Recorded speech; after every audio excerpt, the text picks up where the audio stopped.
भोजन करते हुए या पानी पीते हुए भोजन या पानी का स्वाद ही बन जाओ और उससे भर जाओ।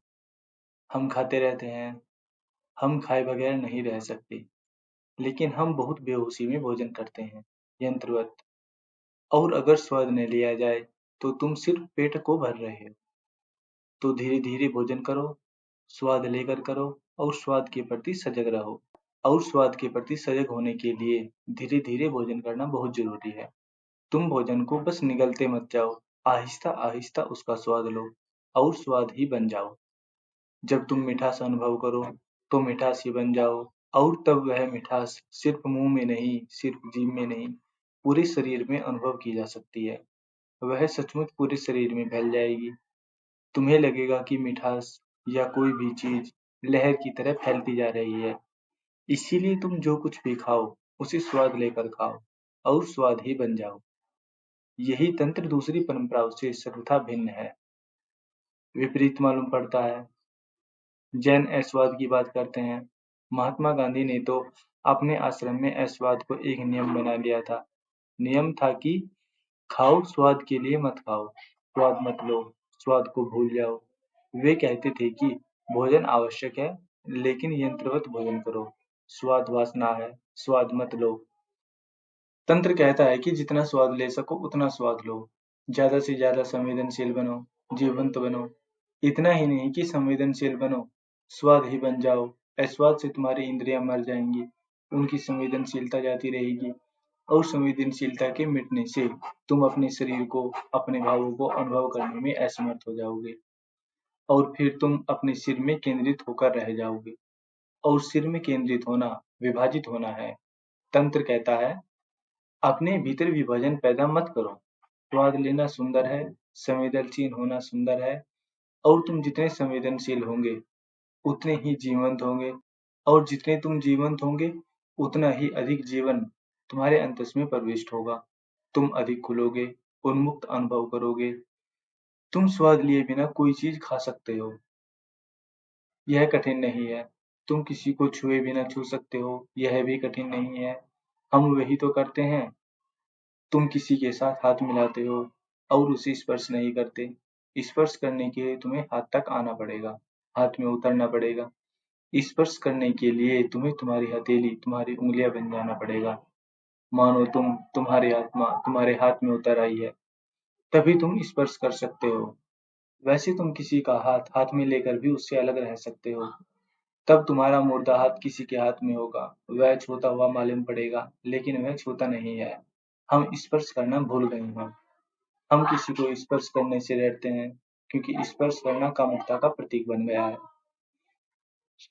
तुम किसी भीड़ में, बस या रेल में अनेक लोगों को छूते हुए खड़े हो सकते हो, लेकिन वास्तव में न तुम उन्हें छूते हो, न वे तुम्हें छूते हैं।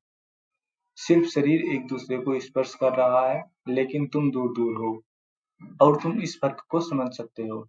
अगर तुम भीड़ में किसी को वास्तव में स्पर्श करो तो वह बुरा मान जाएगा। तुम्हारा शरीर बेशक छू सकता है, लेकिन तुम्हें उस शरीर में नहीं होना चाहिए। तुम्हें शरीर से अलग रहना चाहिए, मानो तुम शरीर में नहीं हो, मानो कोई मुर्दा शरीर स्पर्श कर रहा है। यह संवेदनहीनता बुरी है। यह बुरी है क्योंकि तुम अपने को जीवन से बचा रहे हो। तुम मृत्यु से भयभीत हो और तुम मरे हुए हो। सच तो यह है कि तुम्हें भयभीत होने की कोई जरूरत नहीं है, क्योंकि कोई भी मरने वाला नहीं है। तुम तो पहले से ही मरे हुए हो और तुम्हारे भयभीत होने का कारण भी यही है कि तुम कभी जिए ही नहीं। तुम जीवन से चूकते रहे और मृत्यु करीब आ रही है। जो व्यक्ति जीवित है वह मृत्यु से नहीं डरेगा, क्योंकि वह जीवित है। जब तुम वास्तव में जीते हो तो मृत्यु का भय नहीं रहता। तब तुम मृत्यु को भी जी सकते हो। जब मृत्यु आएगी तो तुम इतने संवेदनशील होंगे कि मृत्यु का भी आनंद लोगे। मृत्यु एक महान अनुभव बनने वाली है। अगर तुम सचमुच जिंदा हो तो तुम मृत्यु को भी जी सकते हो और तब मृत्यु मृत्यु नहीं रहेगी। अगर तुम मृत्यु को भी जी सको, जब तुम अपने केंद्र को लौट रहे हो, जब तुम विलीन हो रहे हो, उस क्षण यदि तुम अपने मरते हुए शरीर के प्रति भी सजग रह सको, अगर तुम इसको भी जी सको, तो तुम अमृत हो गए। भोजन करते हुए या पानी पीते हुए भोजन या पानी का स्वाद ही बन जाओ और उससे भर जाओ। पानी पीते हुए पानी का ठंडापन अनुभव करो। आंखें बंद कर लो, धीरे धीरे पानी पियो और उसका स्वाद लो। पानी की शीतलता को महसूस करो और महसूस करो कि तुम शीतलता ही बन गए हो। जब तुम पानी पीते हो तो पानी की शीतलता तुम में प्रवेश करती है, तुम्हारा अंग बन जाती है, तुम्हारा मुंह शीतलता को छूता है, तुम्हारी जीभ उसे छूती है और ऐसे वह तुम में प्रवेश हो जाती है। उसे तुम्हारे पूरे शरीर में प्रविष्ट होने दो, उसकी लहरों को फैलने दो और तुम अपने पूरे शरीर में वह शीतलता अनुभव करोगे। इस भांति तुम्हारी संवेदनशीलता बढ़ेगी, विकसित होगी और तुम ज़्यादा जीवंत, ज़्यादा भरे पूरे हो जाओगे।